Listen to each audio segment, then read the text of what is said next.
raja atau penguasa itu kalau punya keputusan itu harus ikut pada garisnya ulama.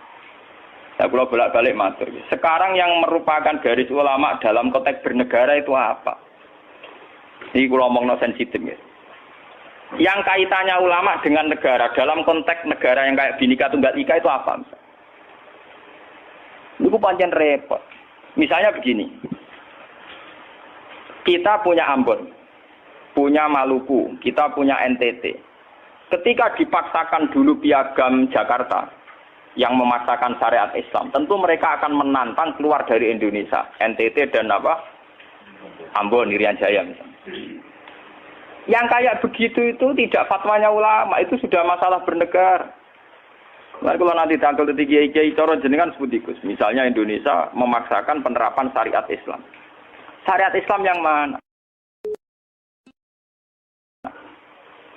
Kalau syariat Islam formal, mungkin kita akan mengatakan sebaiknya diterapkan syariat Islam. Tapi termasuk syariat Islam adalah menjaga peluang dakwah. Ini catat. Dan saya siap ketemu Allah dengan pendapat ini. Bukan berarti saya terus pluralisme atau pakai teori-teori modern. Tidak. Saya pakai teori ulama. Saya tidak pakai teori modern. Catat ini. Saya tidak pakai teori modern. Pakai teorinya ulama.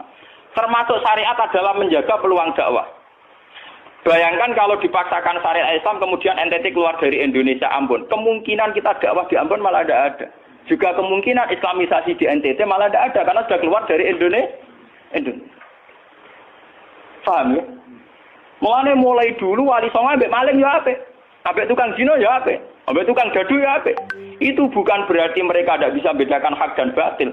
Dengan diapii masih ada peluang komunikasi. Dan dengan ada peluang komunikasi, ada peluang dakwah, ada peluang pembenahan. Sama. Dengan utuhnya NKRI, NTT bagian dari Indonesia, aja iso Kiai Rapayu kok rugen buak rono NTT. Ben dadi ya. Lho kanca kula ning pondok dhisik ra kanggo ini Irian Jaya Kiai provinsi lah. Wingi sowan kula ngajak pangdam lho. Ya Allah Gus kula munggo ning sarang Kiai RT ora payu ning kono Kiai provinsi. Lho wingi sowan kula niku sowan numpak sahabat bareng sinten? Pangdam. Saniki mun gawe yayasan nggih sekolah tinggi lah. Jadi rektor saya gitu. Waduh buta huruf ora roh. Wong sak urip-uripe ngaji mek kula roh tenan bodorane roh tenan. Saya bakatane mbek napa? Pangdam. Mergo ketika ada kerusuhan di sana, mesti tokoh agama diundang Pangdam. Dan ini termasuk mewakili tokoh lah provinsi levelnya napa?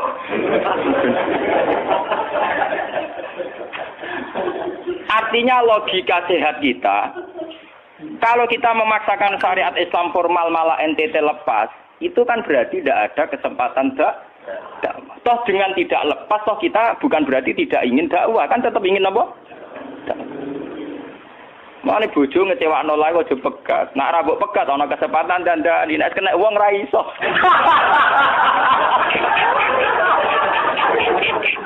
Tapi tak takdir ra apa. Ya sama. Semua sejarah Wali Songo itu sama orang nakal kan ndak apa-apa. Sampeyan delok biografi Ki Khudori Tegalrejo, dhisik terkenal yo kancanan bajingan. Bajingane tunduk mergo sungkan ramahe. Teng Rembang ana jenenge Ki Sahid, wonge ganteng ya toreko. Niku wonten bajingan tobat mergo kula nu sungkan mbek Sahid. Mboten nate duka mbek kula, ger ketemu kula nggih senyum. Lha iku sungkan senyume nganti tobat. Artinya apa? Saat kita ekstrim atas nama hak dan batil malah lari. Toh teori itu ya diakui Quran, walau kunta fazzan ghalidhal qalbi lan faddu min hawli. Toh teori itu juga tidak jauh-jauh dari aturan Islam. Meskipun kita juga punya teori yang lain, karena ini tidak selamanya berjalan lancar. Kadang gue kancanan nakal ya belok akal tenan. Kancanan nonde ya katut tenan. Selingkuh tenan. Sebab itu ya ben sing FPI ya keben ekstrem ya keben. Nyatanya pribumisasi kadang ya katut tenan. Wong Gus kancanan nakal kadang tinakali ora anut Gus, kadang Gus katut sing nakal.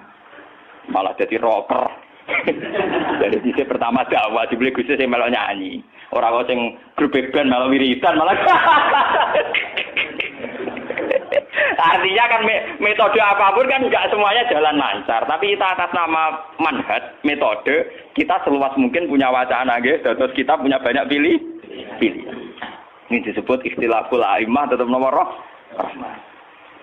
Makanya yang kamu maksud dengan syariat Islam itu apa? Kalau sering bilang, yaitu misalnya ditetapkan undang-undang gini. Setiap syariat Islam, kenapa kita ngemis ke negara? Nunggu diundangkan.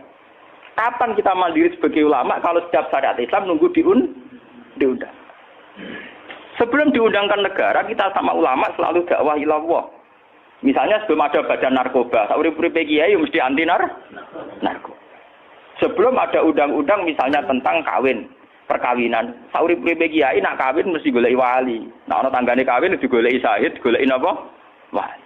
Kenapa setiap syariat Islam kita ngemis ke negara? Dulu ketika pembubaran Ahmadiyah juga kita ngemis ke negara. Tanpa itu pun kita sebagai ulama tetap anti napa? Ahmadiyah. Lah nek saiki misale tokoh Ahmadiyah kalau menarik di bangku kowe, lah saiki kowe lomonti mbek kiai kono. Kowe kali-kali nyalahno awake dhewe barang. Mun nang kalah lomo ngono ae. Bagaimana mungkin kita dakwah nek kiai sunine medhit, kiai non sunni loh. Ketika wong lari ning aliran dari aliran apa ses? Engko kan nanti hisab pangeran iku mlayu perkara kowe medhit ora perkara apa-apa, ora lara. Paham nggih? Ini masalah. Makanya kalau baleni malih ya. Syariat Islam itu komplit, termasuk aturan hak dan batil, tapi juga aturan dakwah. Makanya kalau terima kasih ya, sama ulama-ulama sekarang itu sekarang ada rumus, ada fiqhul ahkam, fikih yang menentukan hukum ini haram, ini halal, ini mubah, ini khilafil aula. Tapi juga ada fiqhud dakwah, di mana dalam sebuah proses diperlukan satu toleransi. Jenis apa fiqhud dakwah. Dan itu penting kita kaji. Karena dalam sejarah Makkiyah juga begitu. Dalam sejarah apa Makkiyah. Ketika periode Mekah, zina itu tidak pernah halal. Kamu catat, zina itu tidak pernah halal. Maling juga tidak pernah halal. Tapi ada periode 13 tahun di mana Nabi tidak sering ngomong haramnya zina. Juga tidak ada hukuman bagi pezina. Artinya apa? Tidak mendesak untuk membicarakan urusan zina, urusan maling. Karena yang mendesak saat itu urusan tauhid. Misalnya kamu dakwah di NTT. Tentu yang penting umat diajak ke logika bahwa tauhid itu lebih benar ketimbang trinitas. Ya hanya begitu saja. Kamu tidak mungkin langsung masuk ke urusan zina, maling, gento dan sebagainya. At-tadrid fi sunnah, proses dalam sunnah. Itu juga penting. Ini tahapan-tahapan dalam proses Lah fatwa ulama itu termasuk fatwa yang begini-begini ini. Makanya dalam semua sejarah wali ini catat, mesti ada ulama formal, ada ulama sing ora formal. Dhisik ana ulama sing pro syariat kayak Sunan Kudus. Woi selawase ra cocok Sunan Kalijaga. Kok Kalijaga pokoke wong Islam wis bener, mulane penggemar wong Yogya-Yogya. Termasuk ora usah salat dari salate Mbak Kali. Atine wis salat. Wala kan boyo lali salat 3 Klaten Jogja mbok kono. Sunan Kudus kafir cara dene. Selawase ra cocok. Ya tapi bagaimanapun, bagaimana mendakwai orang Islam kawasan Jogja, Klaten, Solo, golongane tingkir, kalau tidak model Kalijaga. Nyatane ya tetep saiki Islam pirang-pirang, sing salat ya wis akeh. Paham ya? Itu dulu masalah betul. Sunan Kudus kiai fikih.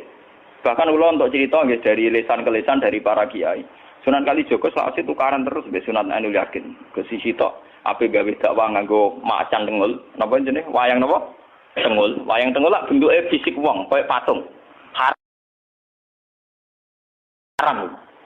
Kuman sewara sorotan udiba kok kon ngekek nyawa barang jero iki kuno kan ngene. Akhirnya tukaran. Kalijaga sadar iku metode efektif. Walhasil akhirnya disuwarno kiai sepuh zaman iku Sunan Kudus, Sunan Ampel, terus ditenan ya saiki sedengan wayang kulit. Mergo wong gepeng ora urip.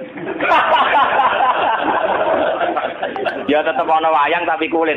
Artine iku ya gepeng ku artine kan gak urip. Ana ora urip iku kan ora perlu kon ngekeki nyo, iku setengah-tengah. Lah Sunan Kalijaga muni syahadat iku lho moh.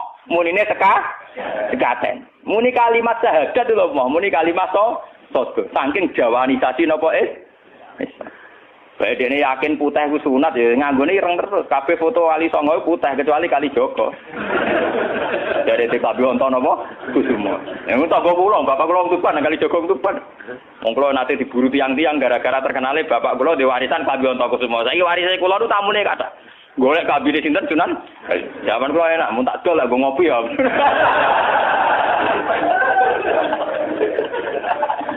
Mau Gus barang apik iki mau didol kok ngopi. Sing duwe aku terserah kula kan. Oh ngenyawang tenan wong alim jus bakat ono Kusumo. Apa ya, tenan.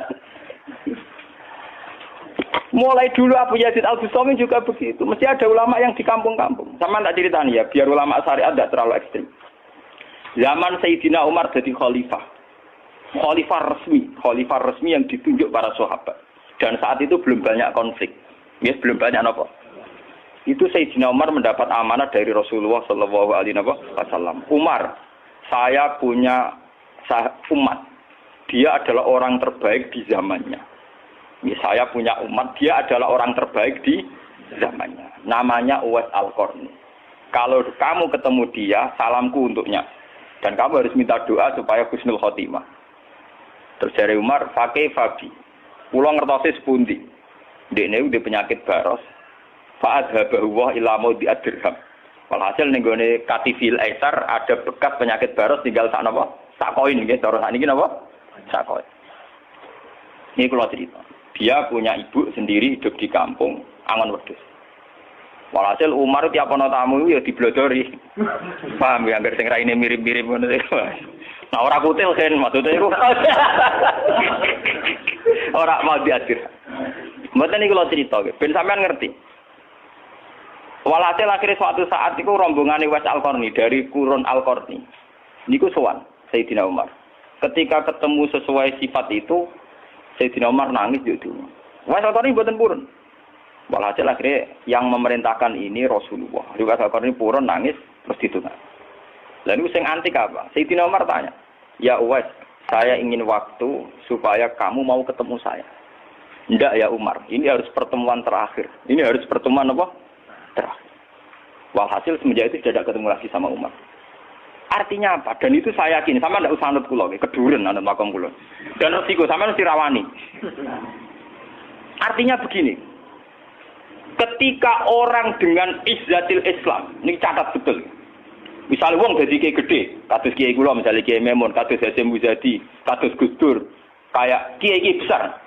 Jangan-jangan nikmatnya jadi kiai besar oleh umat loh, oleh umat tidak oleh mereka ya, jangan salah paham. Oleh umat ditafsirkan wajar dong mereka senang jadi kiai, di mobil mewah, di duit akeh, pengaruhnya gede. Misalnya Habib Lutfi, orang-orang punya pengaruh, di Hamid Pasuruan umat. Artinya apa? Mereka, aku yakin mereka orang-orang soleh yang bisa nikmati keberhadiran Allah Subhanahu.